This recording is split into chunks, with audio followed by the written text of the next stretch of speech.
અમદાવાદમાં રિક્ષા ચાલકોની હડતાળ સમેટાઈ। પોલીસ અને રિક્ષા ચાલક યુનિયનની બેઠક બાદ નિર્ણય।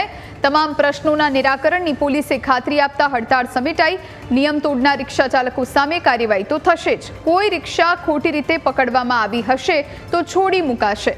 રિક્ષાઓમાં બનતા ગુના અટકાવવા ડ્રાઈવ ચલાવી હોવાની વાત સફીન હસન દ્વારા કહેવામાં આવી। પોલીસે સમસ્યાઓનું નિરાકરણ લાવવાની ખાતરી આપી છે તેમ એસોસિએશનનું કહેવું છે। એને અમે રિક્ષા ચાલકો માટે દરેક પોલીસ સ્ટેશન વાઇઝ જાગૃતિ અભિયાન ચલાવવાના છીએ અગાઉ, અને 2,000 રિક્ષાવાળા ભેગા કરીને એમને એની ટ્રાફિકના નિયમોની તાલીમ પણ આપવાના છીએ। તેવા બધા પ્રોગ્રામોનું અમે એવું નક્કી કર્યું છે। આજની હડતાલ પૂરી થઈ જાય એની બદલ અમે તમામ મીડિયાના મિત્રોનો આભાર માનીએ કે જેને અમને સાથ સહકાર આપ્યો, અને જે અમારા વાલા રિક્ષા ચાલકો જે હડતાલમાં જોડે તમામનો અમે આભાર માનીએ છીએ।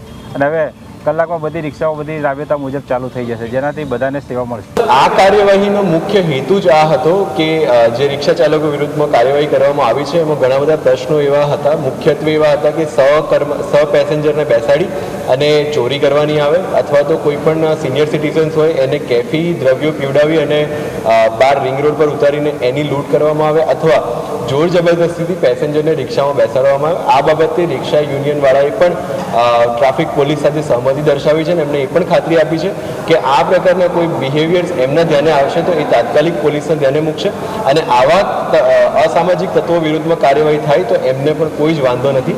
આ બાબતે એમણે એમના તરફથી અમને માહિતી પહોંચાડવાની પણ ખાતરી આપી છે। એટલે આ બાબતે ખૂબ હકારાત્મક અને સર્જનાત્મક વાર્તાલાપ જે છે આજે રહ્યો છે।